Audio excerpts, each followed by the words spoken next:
জ্যোতিৰেখা চেনেললৈ মই মনিকাই আপোনালোক সকলোকে আদৰণি জনাইছোঁ। আশা কৰোঁ সকলোৱে ভালে কুশলে আছে। মোৰ আজিৰ ৰেচিপি হৈছে মটৰ পনীৰ। যেহেতু এতিয়া আমি বনাবলৈ গৈ আছোঁ মটৰ পনীৰ, তাৰ কাৰণে একেবাৰে সিম্পল ষ্টাইলত আৰু কম সময়ৰ ভিতৰতে মই এই ৰেচিপিটো বনাম। সেই গতিকে প্ৰথমতে অকণমান সৰিয়হৰ তেল দি লৈছোঁ।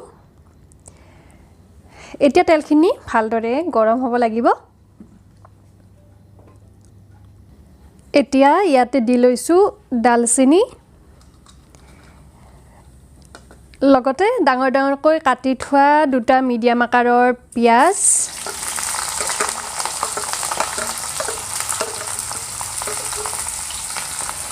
এইকাৰণে ডাঙৰ ডাঙৰকৈ লৈছোঁ কাৰণ এইখিনি আমি পেষ্ট বনাই ল'ম, সেই গতিকে মিহিকৈ নাকাটিলেও হৈ যায়। আদা নহৰুৰ পেষ্ট, এতিয়া এইখিনি কিছু সময় ভাজি ল'ম।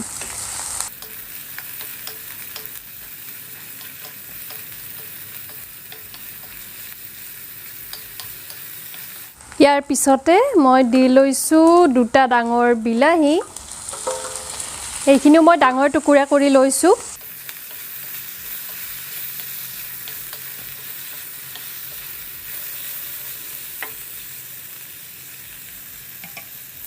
দি ল'ম নিমখ,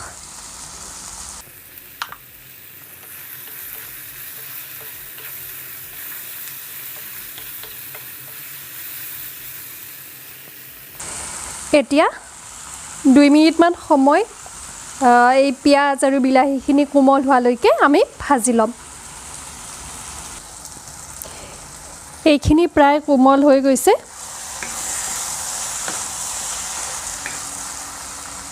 এতিয়া মই গেছটো অফ কৰি লৈছোঁ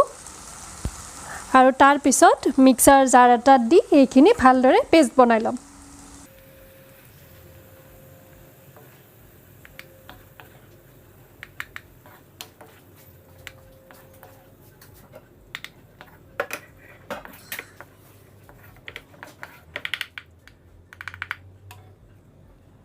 এইখিনি পনীৰ,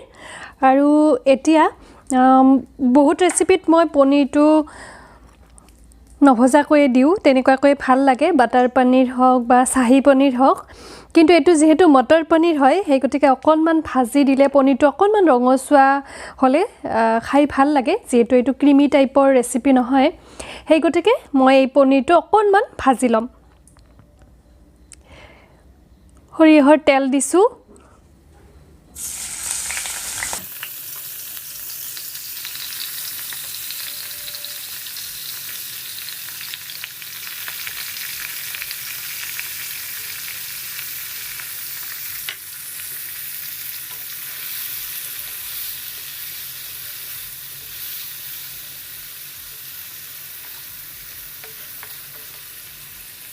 এবাৰ লৰাই দিছোঁ।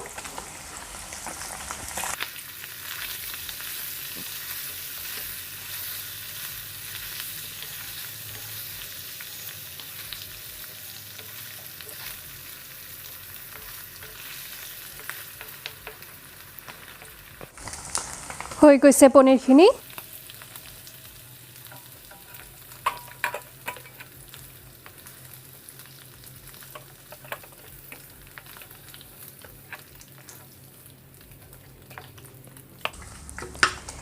এই একেখিনি তেলতে এতিয়া দি লৈছোঁ এটা শুকান জলকীয়া,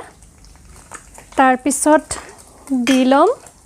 কাশ্মীৰী ৰেড চিলি পাউডাৰ। মোৰ তাত অকণমান কম আছিলে, অকণমান বেছিকৈ লাগে, সেইখিনি দি লৈছোঁ।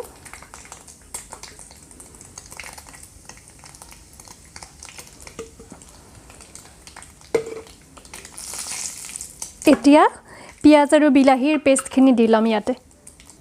তাৰে আগতে অকণমান গৰম মছলাৰ গুড়ি, জিৰাৰ গুড়ি তেনেকুৱাকৈ দি ল'ব।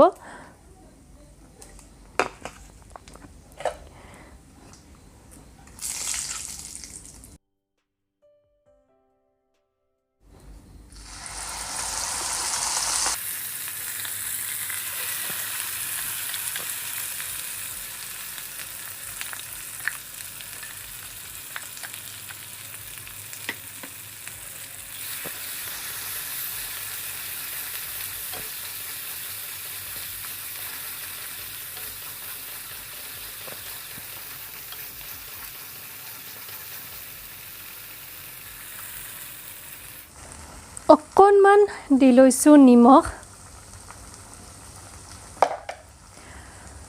নিমখটো পিছত টেষ্ট কৰি ল'ব তাৰ পিছত প্ৰয়োজন হ'লে আকৌ দিব কিয়নো আমি যেতিয়া পিয়াজ আৰু বিলাহীখিনি ভাজিছিলোঁ তেতিয়া অকণমান নিমখ দি লৈছিলোঁ এতিয়া এই পেষ্টখিনি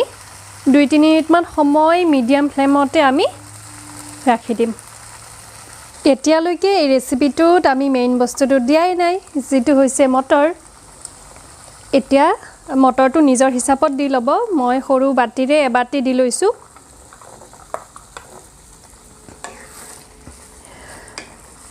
ফ্ৰেছ মটৰ আছিল সেই গতিকে যেহেতু বইল কৰি লোৱা নাই আমি কিছু সময় এখিনি সিজাব লাগিব 3-4 মিনিটমান সময় মিডিয়াম ফ্লেমত মটৰখিনি সিজালৈকে আমি অপেক্ষা কৰিম যদি বিচাৰে আপোনালোকে ঢাকনিও দি ল'ব পাৰে এতিয়া এবাৰ লৰাই লৈছোঁ মাজতে মই এবাৰ চাইছিলোঁ মটৰখিনি সিজা নাছিলে এতিয়া 80-90% মান সিজি গ'ল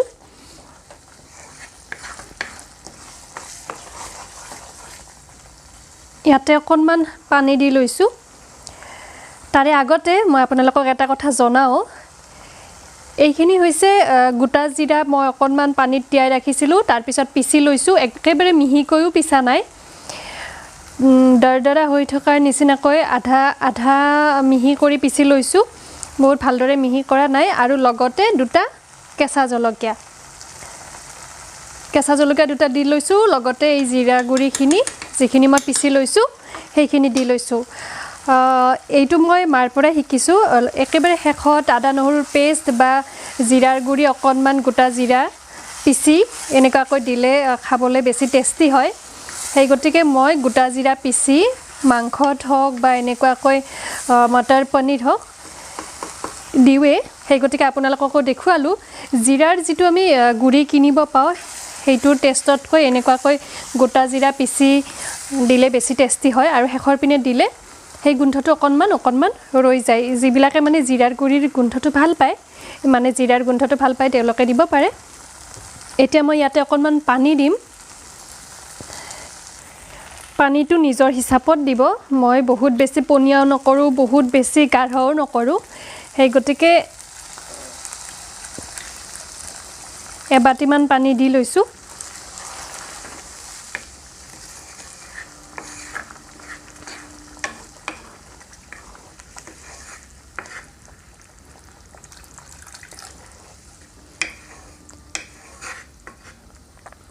এতিয়া হাই ফ্লেমত এইখিনি উতলিব দিম আৰু তাৰে আগতে মই ইয়াতে দি লৈছোঁ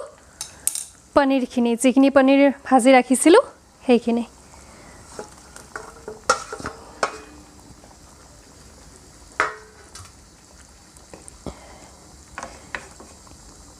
এতিয়া এইখিনি হাই ফ্লেমত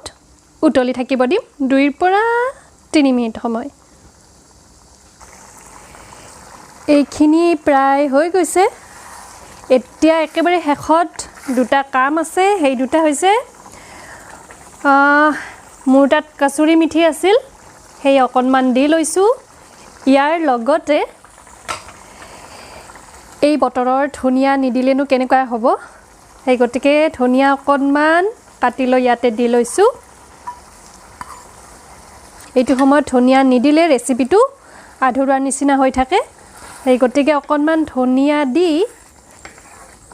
এবাৰ লৰাই এতিয়া মই গেছ ষ্টভটো অফ কৰি দিম এইখিনি ধুনীয়া গাঢ় হৈ গৈছে ৰুটিৰ লগত খাব পৰাকৈ বহুত ধুনীয়াই হৈছে মই এতিয়া গেছ ষ্টভটো অফ কৰি দিছোঁ আৰু যদি বিচাৰে ইয়াতে অকণমান বাটাৰ দিব পাৰে এচামুচমান কিন্তু মই এনেকুৱাকৈ ভাল পাওঁ বাটাৰ বা ক্ৰীম দিলে অকণমান ক্ৰীমি নিচিনা হয় সোৱাদটো যিটো মই আজি খাব বিচৰা নাই তো এইটোৱে আছিল আজিৰ মোৰ ৰেচিপি কেনেকুৱা পালে কমেণ্ট কৰি জনাব আৰু লগতে ৰেচিপিটো ট্ৰাই কৰিব ৰেচিপিটো পৰিবেশন কৰি কেনেকুৱা পালে সেইটো মোক কমেণ্ট বক্সত জনাবলৈ নাপাহৰিব পুনৰ লগ পাম আন এটি নতুন ভিডিঅ'ৰ সৈতে আজিলৈ আহিছোঁ ধন্যবাদ